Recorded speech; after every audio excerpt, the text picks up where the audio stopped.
En classe, on a parlé des caractéristiques de l'état d'équilibre. On a dit que l'équilibre est dynamique. Alors, la vitesse dans le sens 1, V direct, doit être égale à la vitesse dans le sens indirect, il y a le sens 2. Pour cela, la composition molaire de constituants du mélange réactionnel est constante.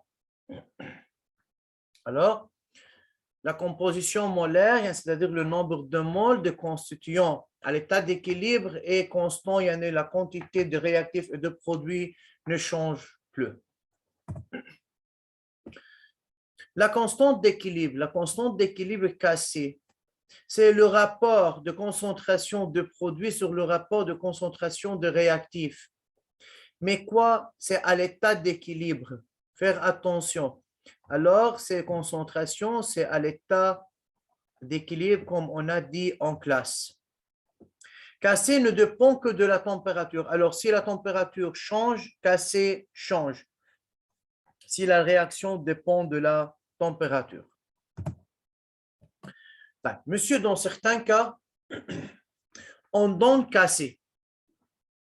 نحن استاذ نكون معطيكم الكاسي. بنكون معطيكم à un instant T, vous pouvez trouver le nombre de moles de chaque réactif et de chaque produit. Alors, on demande à savoir si ce temps, à cet instant T, si cet instant représente l'état d'équilibre du système réactionnel ou non. Donc, pour savoir si la réaction est dans son état d'équilibre à un instant T donné, il faut calculer ce qu'on appelle la quotient Q. Q a la même relation comme cassé, mais on utilise cassé vraiment à l'équilibre. On a ici un instant T.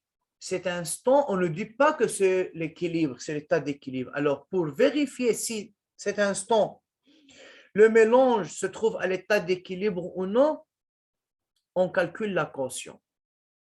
Et on a cassé. Si Q est égal cassé, donc le système est en équilibre. On donne cassé le constant d'équilibre et on demande de savoir si le système est à l'état d'équilibre.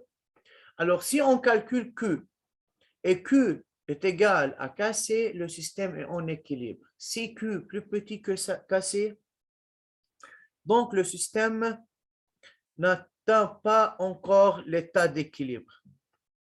N'atteint pas encore l'état d'équilibre. La réaction se déplace dans le sens direct. فإذا كأنه réaction بعد ماشي بالسنس 1 يعني احنا بعد ما وصلنا على l'état d'équilibre. إذا le Q طلعت plus grand que cassé, يعني le système n'atteint pas encore l'état d'équilibre, il se déplace dans le sens indirect.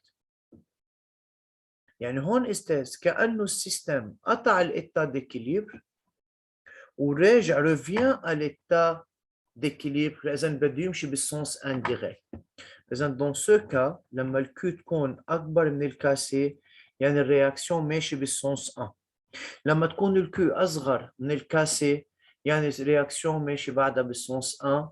الكيو أكبر من كاسي ماشي بالسنس 2. Q égale cassé, le système est en équilibre. Alors, vous devrez bien répéter ça, écouter bien ça et écrire ça sur le cahier de chimie. Degré de conversion alpha. C'est quoi alpha? Alpha est le degré de conversion qui est égal au rapport du nombre de moles réagis d'un réactif sur son nombre de moles initial. Alors, alpha, c'est le rapport, c'est un réagi sur un initial. C'est pour le même réactif. Alors, laissons-nous parler de alpha un peu ici.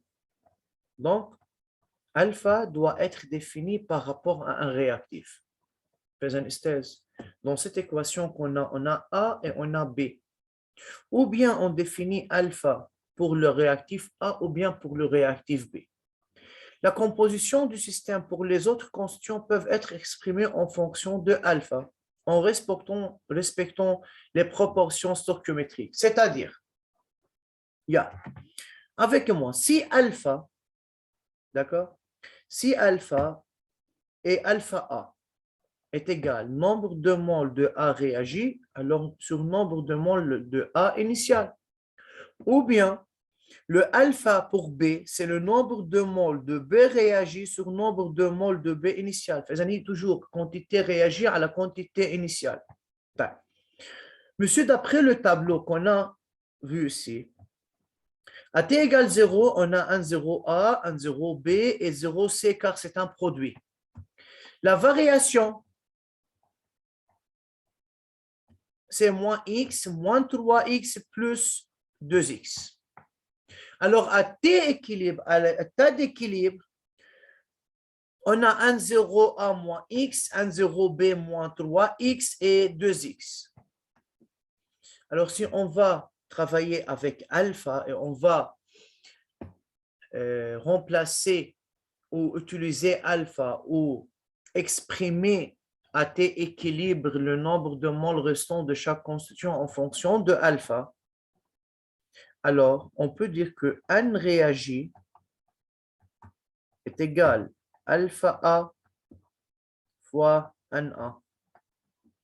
Où n de B réagit, c'est n de A, n de B réagit, c'est égal à alpha B moins, pardon, c'est alpha B fois NB initial.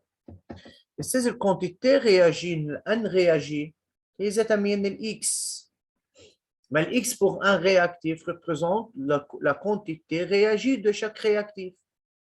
Alors, puisque x ici et x ici, c'est le même, et x représente la quantité réagit de A, alors on peut remplacer chaque x par alpha NA. ليش؟ لأنه الN للA réagit نحن سميناها x. إذا ال x هي الN de A réagit. Si on remplace x par n alpha, alpha A NA, on va obtenir une relation, c'est N0A moins alpha A NA. N0B moins 3 alpha A NA. Et ici, c'est 2 alpha A NA. Tout ce que je fais, c'est je remplace la quantité réagit par alpha et n.